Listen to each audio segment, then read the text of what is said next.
I had been ignoring the phone for hours when I finally turned it over and looked at the screen. 52 missed calls. All from the same number. Home.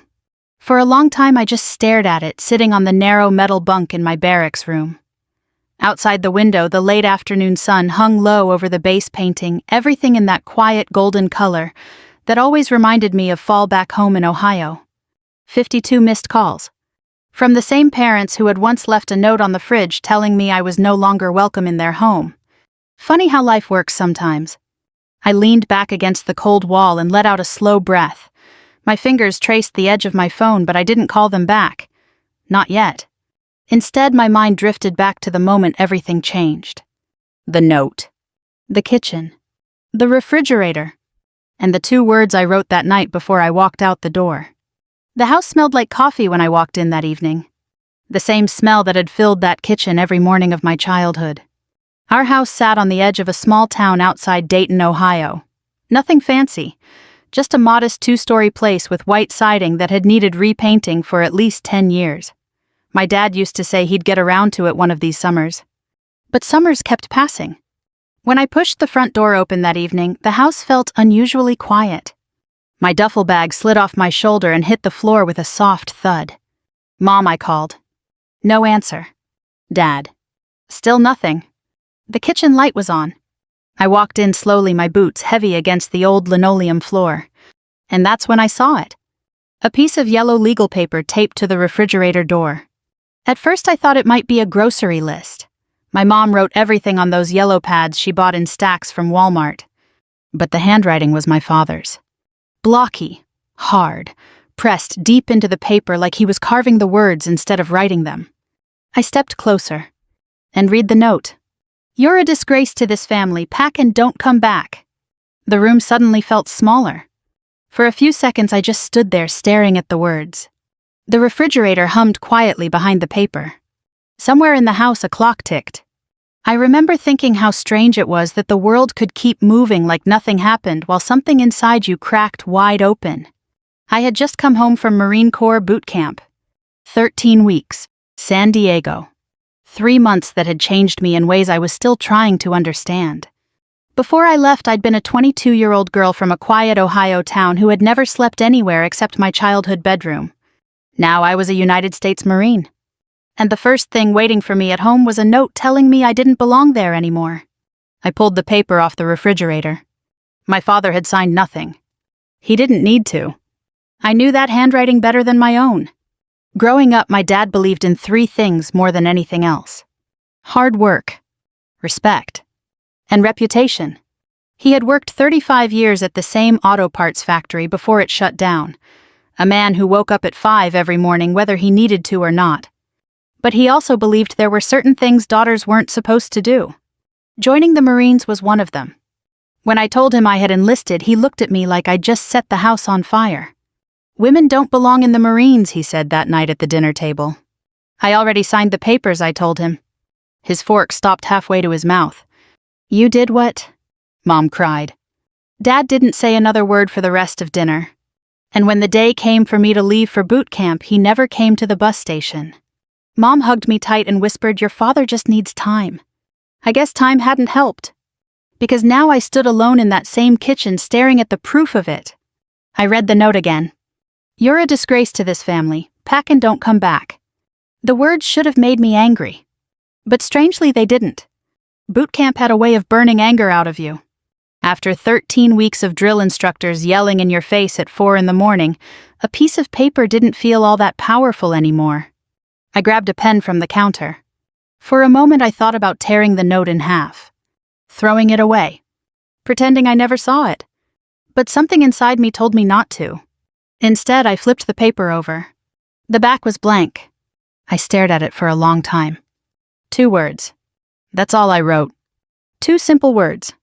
I pressed the pen down slowly and carefully, making sure the letters were clear. Then I taped the paper back to the fridge, exactly where it had been before. I picked up my duffel bag. The house was still quiet. Mom and Dad weren't home yet. Maybe they had gone out to avoid seeing me. Maybe they thought the note would do the talking for them. I paused at the door and looked back at the kitchen one last time. The table where we had eaten thousands of meals. The old coffee maker that rattled every morning. The refrigerator with the note still hanging there. For a second I wondered if I would ever see that kitchen again. Then I opened the door and stepped outside. The evening air was cool. The sun was setting behind the trees across the street. And just like that, I walked away from the only home I had ever known. Months later, the phone started ringing. At first it was just once or twice. Then more often. Eventually it became dozens of calls.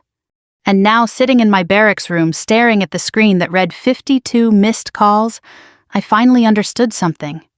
The 2 words I had written that night had meant far more than my parents ever expected. I set the phone down beside me. Outside, the bass loudspeaker crackled with evening announcements. For the first time in a long while, I allowed myself to think about home. About the fridge. About that note. And about the moment my parents finally read what I had written on the back. Because when they saw those 2 words, everything began to change. When I was little, people in our town used to say my parents were good, solid folks. And in many ways they were. My father, Richard Carter, believed a person should show up on time, pay cash, when they could keep their grass cut and never complain in public. My mother, Linda, ironed pillowcases, sent thank you cards, and treated church potlucks like they were a matter of national duty. We were the kind of family that sat in the same pew every Sunday, waved at the same neighbors, and bought our back-to-school shoes at JCPenney when the sales started in August. From the outside, we looked steady. Respectable. The kind of family older people in town pointed to when they talked about how things used to be. But inside that house there were rules you didn't question. Some were spoken. Some were not. The spoken ones were simple enough. Don't slam doors. Don't use the Lord's name in vain. Don't talk back. Don't leave lights on in empty rooms. My father had a saying for every offense. Money doesn't grow on trees. This house isn't a hotel. Children are seen and not heard. He said those things so often they started to sound less like sentences and more like weather. The unspoken rules were the ones that mattered most. Men worked with their hands and carried the authority. Women kept the peace. Girls grew up, found decent husbands, and stayed close to home. And whatever happened inside the family stayed inside the family. I learned that last one early. When I was 8 years old, I fell out of the sycamore tree in our backyard and split my lip on a root. There was blood all over my shirt, and I remember crying harder from the shock than the pain. My mother rushed me into the bathroom with a wet washcloth while my father stood in the doorway shaking his head. "You were climbing like a boy," he said. I still remember the sting of peroxide on my lip and the deeper sting of those words. Not because they were cruel by the standards of that time and place, but because they told me something important. There were lines, and I was already stepping over them. As I got older, the gap between who I was and who my parents wanted me to be only widened. Other girls in school talked about homecoming dresses and future weddings, and what colors they might paint their first kitchens someday. I nodded along because that was what girls were expected to do where I came from, but none of it stirred anything in me. What stirred something in me was discipline, purpose, service. I liked structure. I liked challenge. I liked the feeling that something bigger than comfort might be worth giving your life to. I didn't have words for that when I was young. I just knew I felt restless. That restlessness sharpened on September 11th, 2001. I was still a girl then, young enough that the adults tried to shield me from the worst of what happened, but old enough to understand that the world had changed on live television. I remember the image of smoke, the stunned voices of the reporters, my mother with one hand over her mouth, my father standing very still as if the only way to hold himself together was not to move at all. And I remember something else. The uniforms. Police, firefighters, Marines, sailors, soldiers, men and women running toward the kind of danger everybody else was desperate to escape. I watched those images again and again over the next weeks.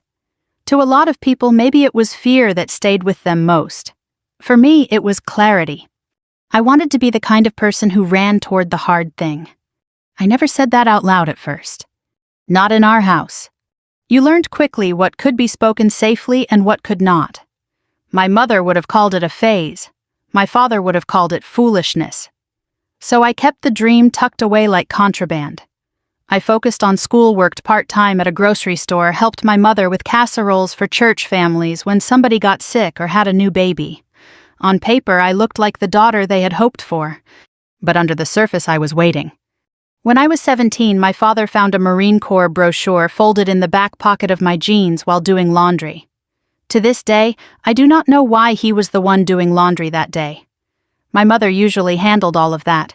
Maybe she was at her sister's. Maybe he was looking for something else. Maybe the Lord just decided the secret had waited long enough. He held the brochure up between two fingers at dinner like it was evidence in a trial. "What's this?" My stomach dropped. My mother looked from him to me and then back again. I tried to keep my voice even. "It's a brochure." "I can see that," he said. "What I'm asking is why my daughter has one." The room got quiet. Our kitchen was never really silent. The refrigerator hummed, the wall clock clicked, and the old baseboard heater sometimes knocked in the winter. But that night the silence felt crowded, like all the things nobody wanted to say had suddenly pulled up chairs. "I was just curious," I said. My father laughed once, but there was no humor in it. Curious. My mother set her fork down carefully. "Emily, sweetheart, girls can do all kinds of good things without—" She glanced at the brochure. "Without going into something like that. Something like what I asked." "Combat," my father said flatly. "Chaos, dirt, orders, men barking in your face. You want a life full of that." I wanted to say better that than a life where I have to ask permission to become myself. Instead I said women serve.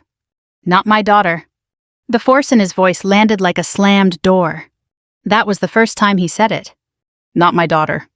He said it again over the next few years in different ways with different subjects. Not my daughter working nights. Not my daughter moving out alone. Not my daughter wasting money on some apartment. Not my daughter joining the military. Each sentence sounded like protection when he said it, but to me it felt more and more like possession. My mother softened the edges whenever she could. That was her role in the family. She'd bring me tea after an argument and sit on the edge of my bed smoothing invisible wrinkles from the blanket. "You know how he is," she would say. I hated that phrase by the time I turned 20. Because I did know how he was. The problem was nobody seemed to care how I was. I worked through community college for a while, took classes that interested me but led nowhere I could feel in my bones. I dated a boy named Travis for 6 months because he was polite and local and approved of by my parents, which turned out to be the surest sign he wasn't right for me.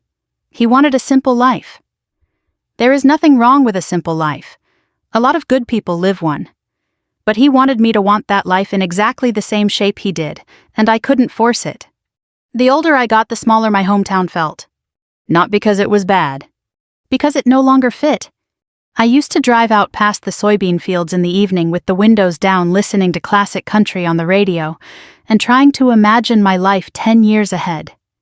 Every version where I stayed to keep my parents comfortable looked dimmer than the one where I left and disappointed them. That told me something I could no longer ignore. At 21, I drove to the recruiting office in a strip mall between a tax service and a nail salon. I sat in the parking lot for 10 minutes before I could make myself open the car door. My palms were sweating, my heart was pounding so hard I could hear it. Not because I was afraid of the Marines. Because I knew that once I stepped inside, the life my parents had planned for me would begin to slip out of their hands. The recruiter was a gunnery sergeant with tired eyes and a patient voice. He didn't sell me a fantasy. He didn't promise glory. He asked direct questions and waited for honest answers. "Why the Marines?" I surprised myself by answering without hesitation. "Because I want to earn something no one can hand me." He studied me for a moment, then nodded. That was the beginning. Not the note on the fridge. Not the missed calls. Not even boot camp. The beginning was a young woman in a small Ohio strip mall finally choosing her own future, even though she knew the people who raised her might never forgive her for it. And maybe deep down I knew something else too. That one day they would have to face the daughter they tried so hard not to see. The first thing they took from me at boot camp was time. Not literally, of course. The clocks were still there. The sun still rose over San Diego every morning whether we were ready for it or not. But from the moment those yellow footprints came into view, time stopped belonging to me. It belonged to the Corps. It belonged to the drill instructors. It belonged to the schedule, the formation, the next shouted order, the next impossible expectation. I had thought I understood hard work before boot camp. I had grown up with a father who measured people by how early they got up and how little they complained. I had worked double shifts at the grocery store during holidays. I had hauled feed bags on my uncle's property one summer just to prove I could. None of that prepared me for Marine Corps boot camp. The bus ride from the airport had been quiet in that unnatural way people get quiet when fear has moved in and unpacked its bags. Every woman on that bus was trying not to look nervous. We sat stiff, staring ahead, each pretending she knew exactly what she had signed up for. Then the bus doors opened, and the yelling started. Not angry yelling, not exactly. More like a storm with a human voice. Orders came at us before our feet even hit the pavement. Move. Stand here, face forward, faster, louder, wrong, fix it, again. The world narrowed fast. There was no Emily from Ohio anymore, no daughter, no church pew, no family arguments, no safe little bedroom with the pale blue curtains my mother had sewn when I was 12. There was only this moment, this demand, this breath, this mistake, this correction. I remember lying awake that first night, exhausted beyond reason, staring up at the rack above me and thinking, "You have made the biggest mistake of your life." Then morning came at what felt like the middle of the night, and I was too busy surviving to think that thought again. The days settled into a pattern that didn't feel like a pattern at the time because it was all so relentless. Revel before dawn. Making the rack so tightly and neatly that one wrinkle felt like a moral failure. Moving everywhere fast. Learning when to speak, how to stand, how to hold yourself, how to become part of a unit without disappearing inside it. I had never been around women from so many different places before. New York, Texas, Georgia, Arizona, Michigan. Women with sharp city voices and women with soft country accents. Women who had grown up poor, women who had gone to college. Women escaping bad homes, women following family tradition, women trying to outrun grief, boredom, or themselves. At first we were just strangers under pressure. Then pressure did what pressure often does. It showed us who we were. One recruit cried silently every night for the first 2 weeks, and still outperformed half the platoon on the obstacle course. Another talked tough and acted fearless until the first rifle qualification week broke her confidence clean in half. A quiet woman from Tennessee, old soul in a young face, became the person everybody trusted when things got bad. You learned quickly not to judge people by the wrong moments. That included yourself. I made mistakes, plenty of them. I moved too slowly. I answered too softly. I got corrected for the angle of my chin, the speed of my pivot, the way I folded my gear, the way I breathed too visibly after a run. There were mornings when my muscles hurt so badly I had to talk myself through the simple act of standing up. There were nights when I missed home so sharply it felt like physical pain. And to my own surprise, there were moments when I missed my parents. Not the conflict, not my father's control, but the ordinary things. My mother rinsing coffee mugs at the sink. My father clearing his throat over the newspaper. The smell of bacon on a Saturday morning. Memory is funny that way. It softens details you swore would stay sharp forever and sharpens things you thought you barely noticed at all. But boot camp did not allow much time for nostalgia. It demanded presence. Absolute unforgiving presence. One foot in front of the other. One task then the next. One correction then improvement. At the rifle range, something in me settled. I had always been steady with my hands. Patient. Focused.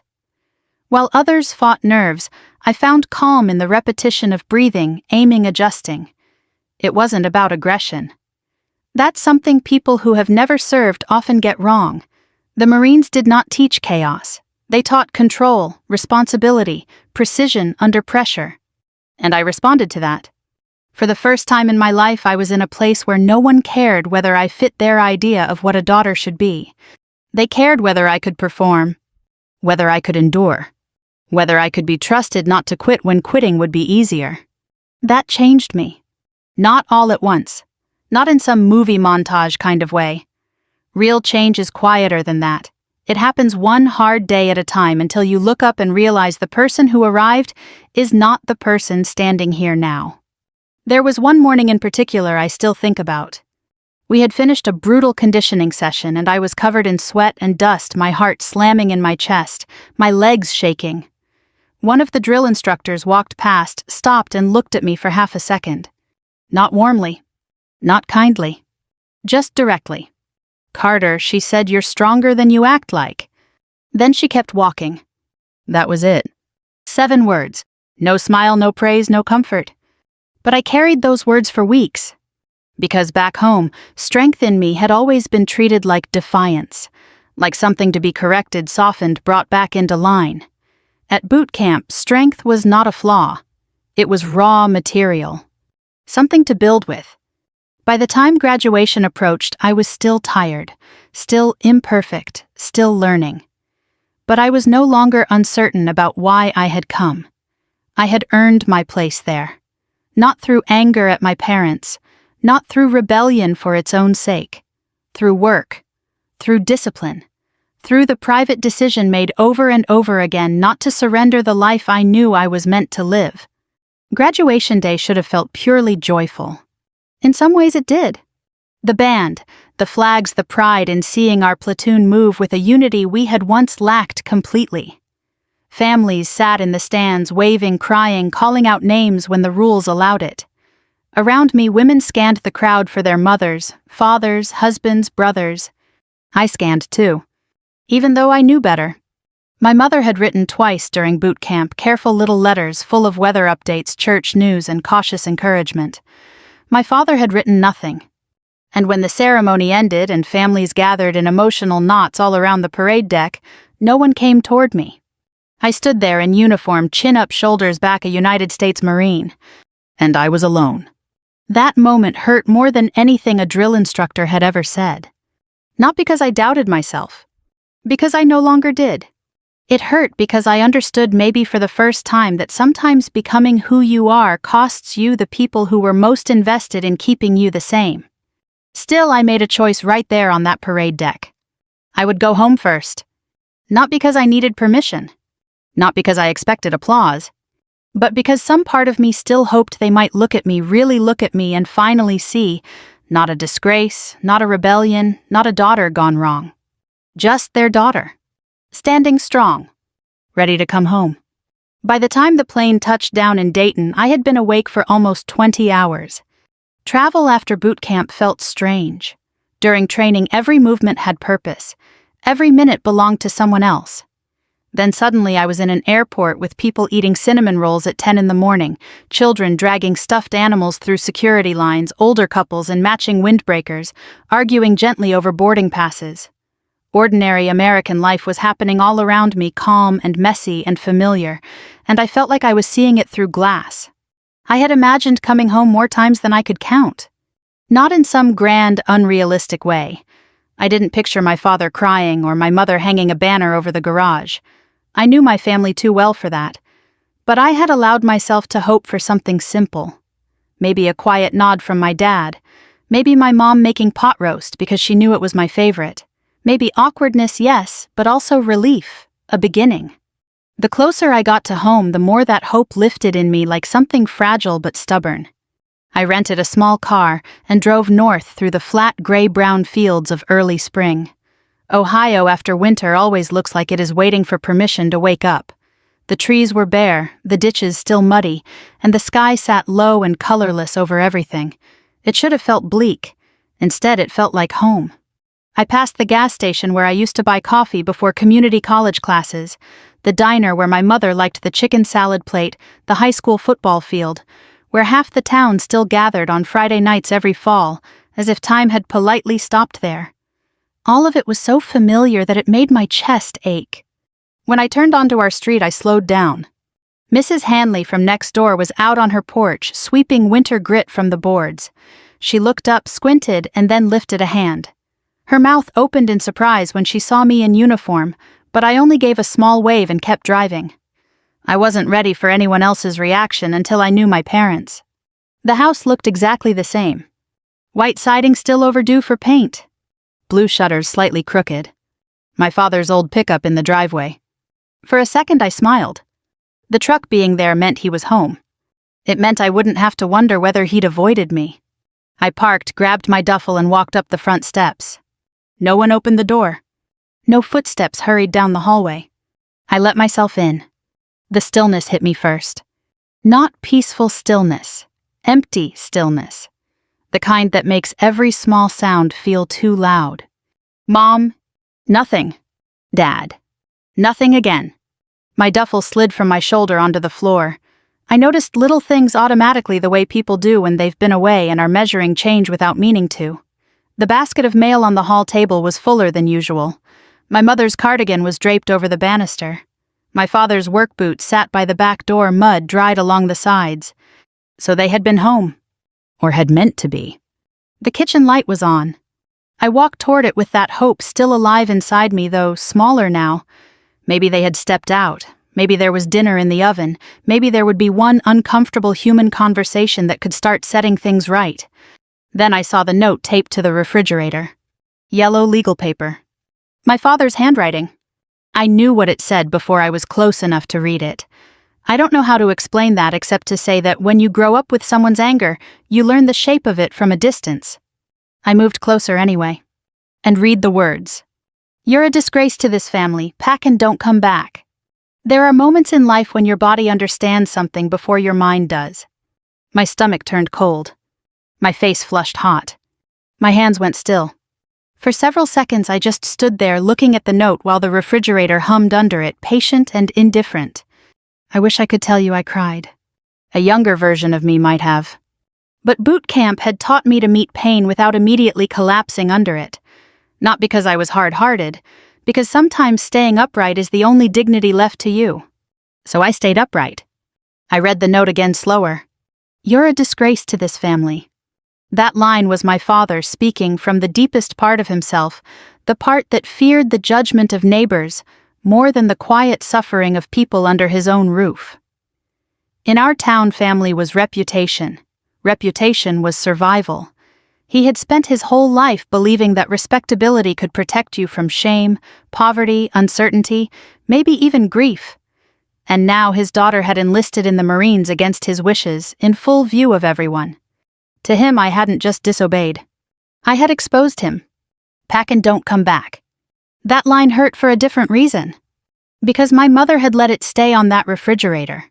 Whether she agreed with it or not, she had not taken it down.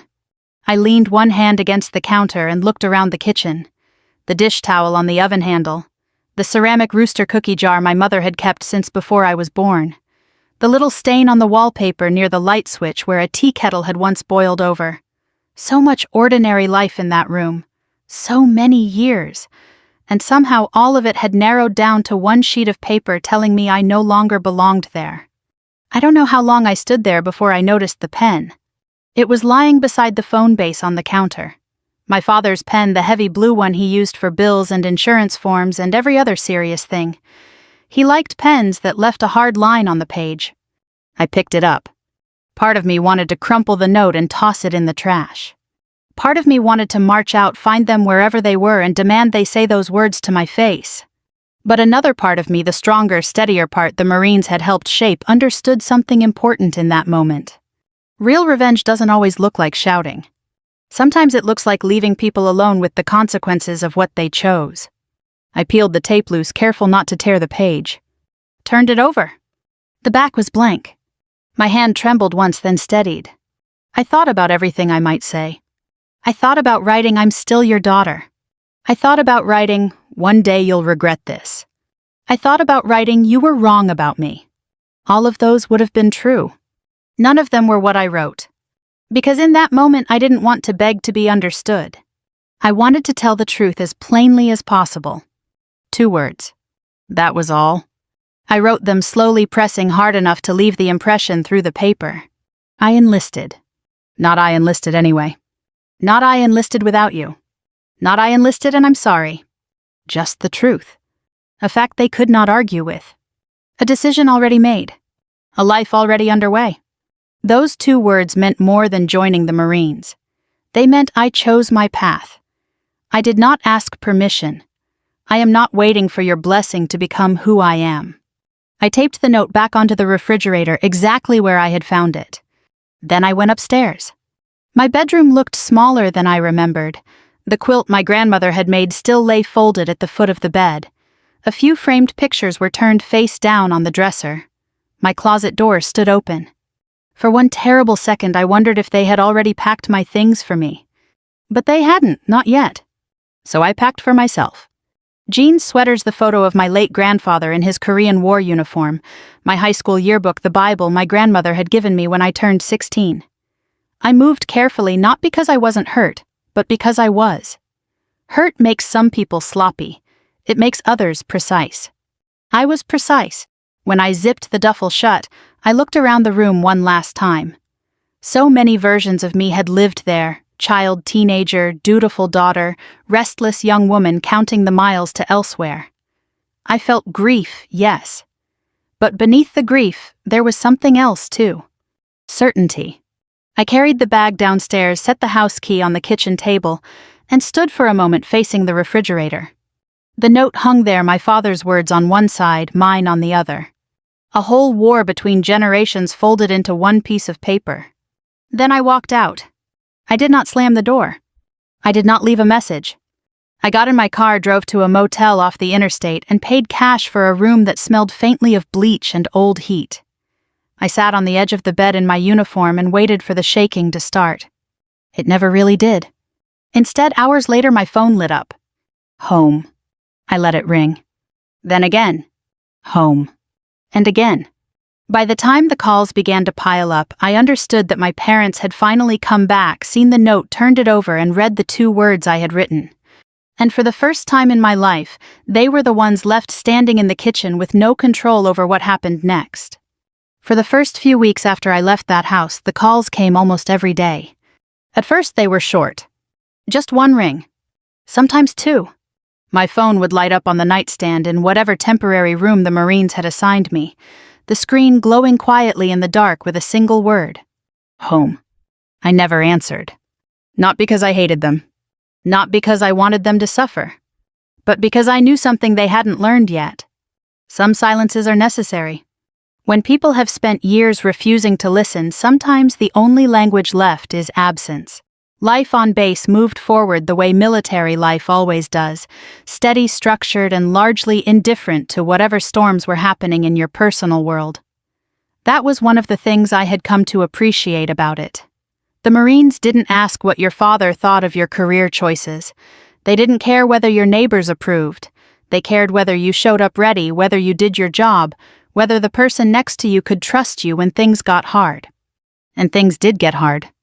About 3 months after I left Ohio, our unit received orders for a humanitarian deployment to Central America. A massive storm system had stalled over the region and caused catastrophic flooding across several rural areas. Roads had washed away. Homes had collapsed. Entire communities had been cut off. The mission wasn't combat. It was rescue, relief, recovery. The kind of work that rarely makes headlines but changes lives just the same. We landed on a humid morning that smelled like mud and diesel fuel.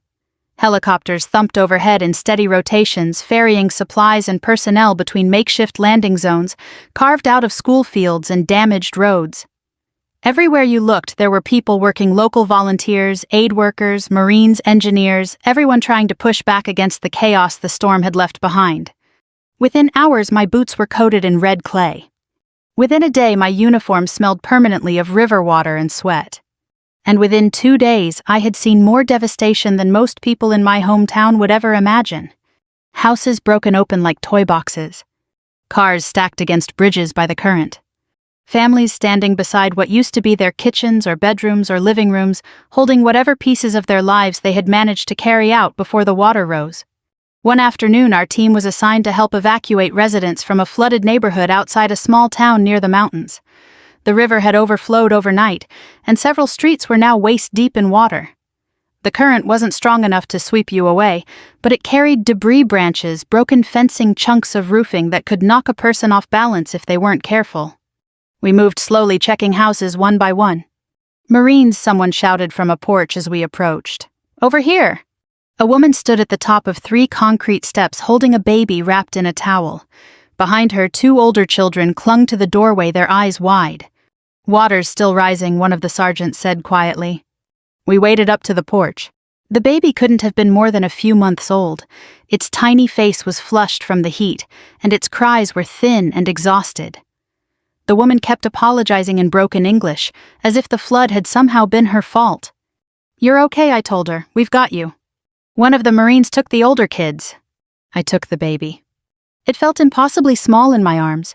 Light. Fragile. Trusting. As we moved through the water toward the waiting transport truck, the child's cries softened into little hiccuping breaths. I remember thinking how strange it was that the same hands that had spent months learning to fire a rifle were now holding someone's entire world in the crook of an elbow. War teaches strength, but service teaches something else. Responsibility. Over the next several days, the work continued without pause.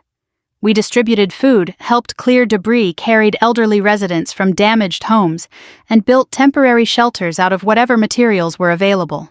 It was exhausting and often heartbreaking, but it was also deeply meaningful in a way that's hard to describe unless you've stood in the middle of disaster and watched strangers refuse to abandon one another.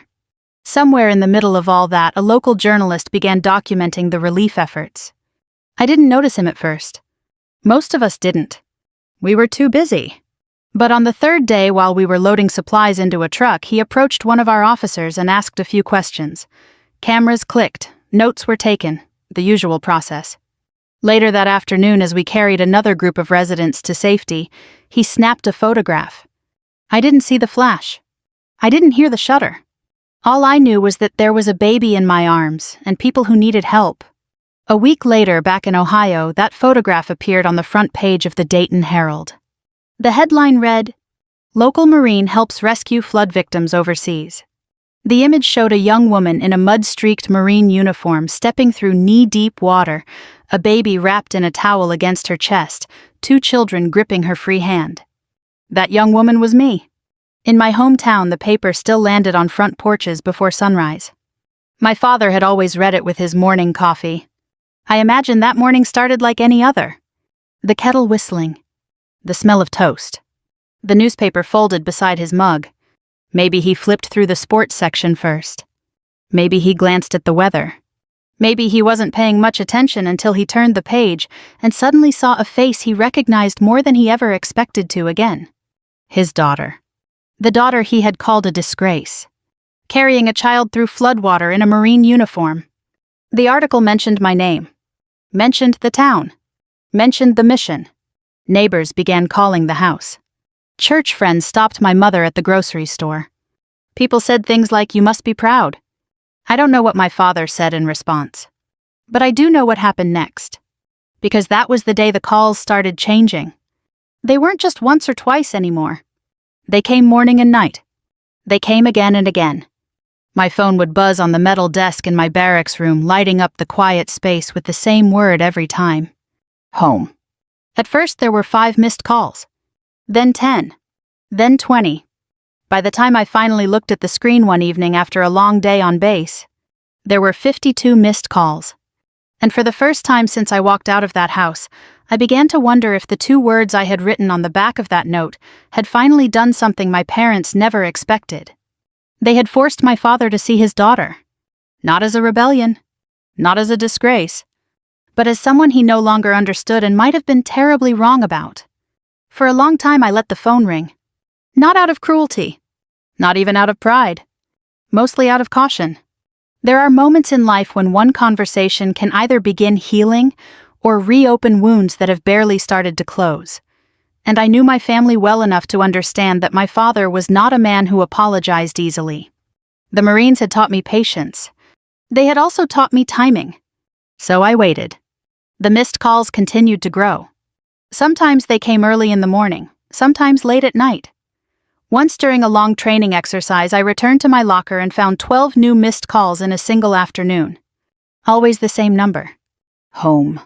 I imagined my mother pacing the kitchen with the cordless phone in her hand, glancing toward the refrigerator every time it rang. I imagined my father sitting at the table pretending not to listen while she dialed again. But imagination only goes so far. Eventually, reality catches up. It happened on a quiet Sunday evening. I had just returned to my barracks after a long day of field training. The base had that calm feeling it sometimes gets at the end of the weekend, less noise, fewer trucks moving around, the distant hum of evening routine settling in. I tossed my cap on the desk and reached for my phone. The screen lit up. Home. It was ringing again. For a moment I just stared at it. I could have let it go to voicemail like the others. But something inside me, something steady and calm, told me this time was different. So I answered. Hello? The silence on the other end lasted 3 full seconds. Long enough for me to wonder if the call had dropped. Then I heard breathing. Familiar breathing.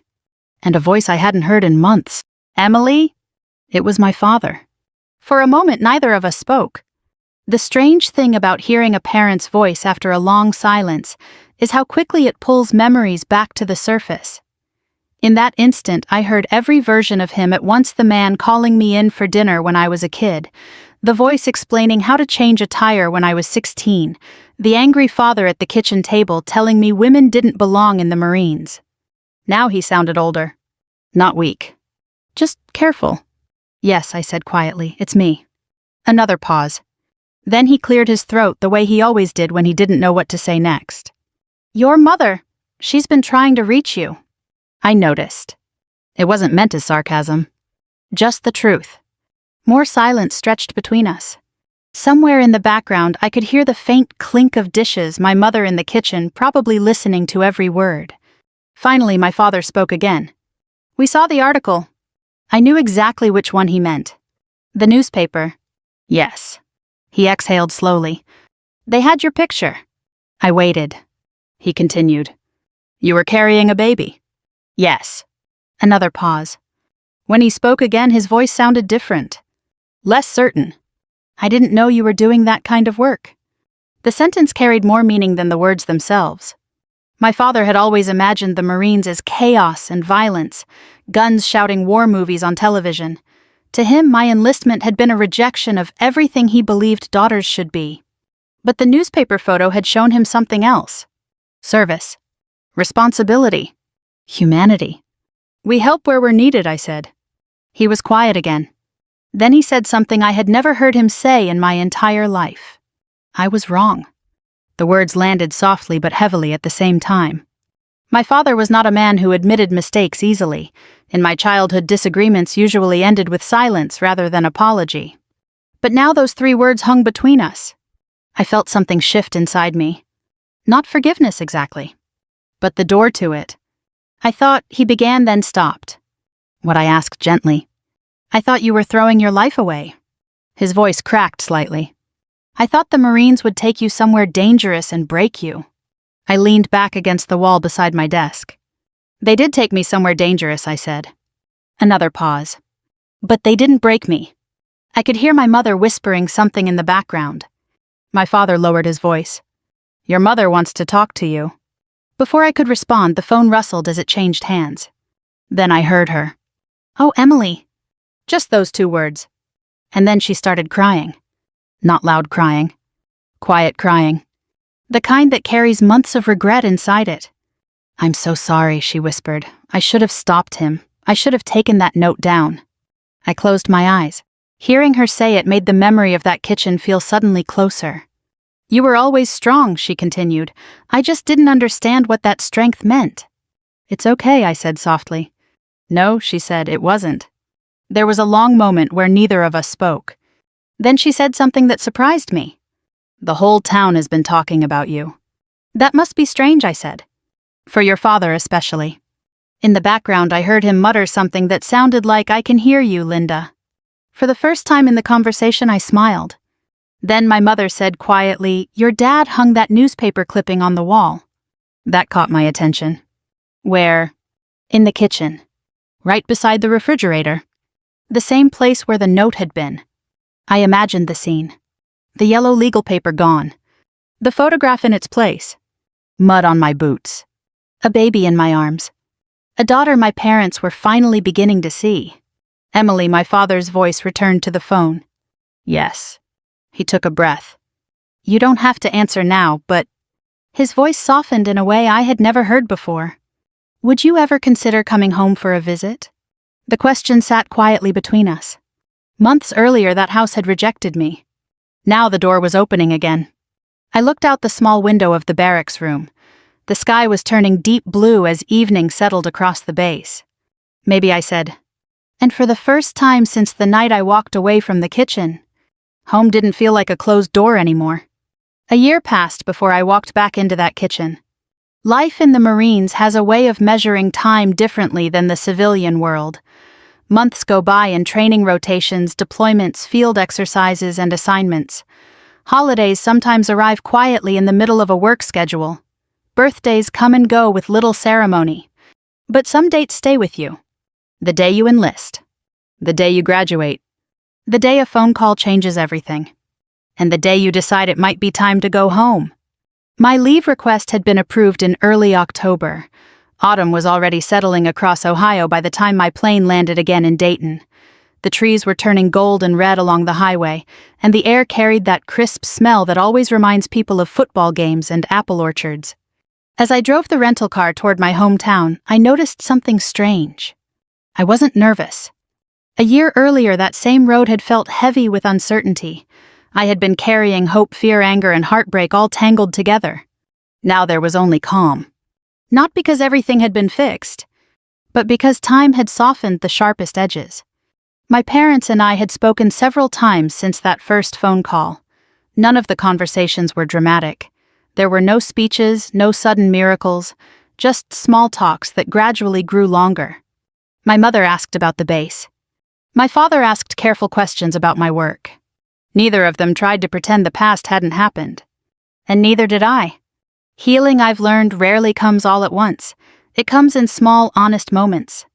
When I turned onto our street again, the neighborhood looked almost exactly as it always had. Mrs. Hanley's porch was decorated with pumpkins now.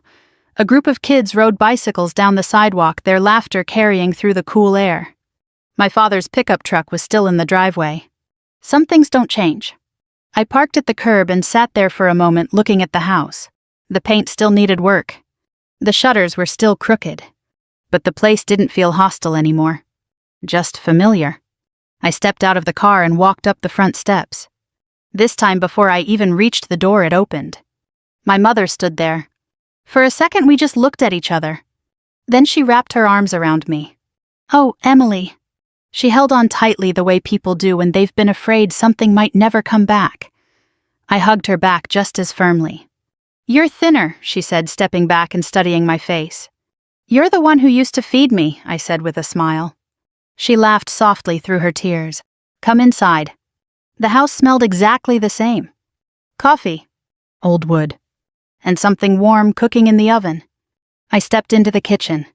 My father stood beside the table. For a moment he looked unsure of what to do with his hands. Then he did something that would have shocked the younger version of me. He stepped forward and hugged me. My father had never been a man who hugged much, but this time the gesture was quiet and sincere. "It's good to see you," he said. "You too, Dad." We pulled apart awkwardly but warmly. Then my eyes moved toward the refrigerator. The place where the note had once hung. The yellow paper was gone. In its place was a framed newspaper clipping. The photo showed a Marine in muddy boots carrying a baby through floodwater.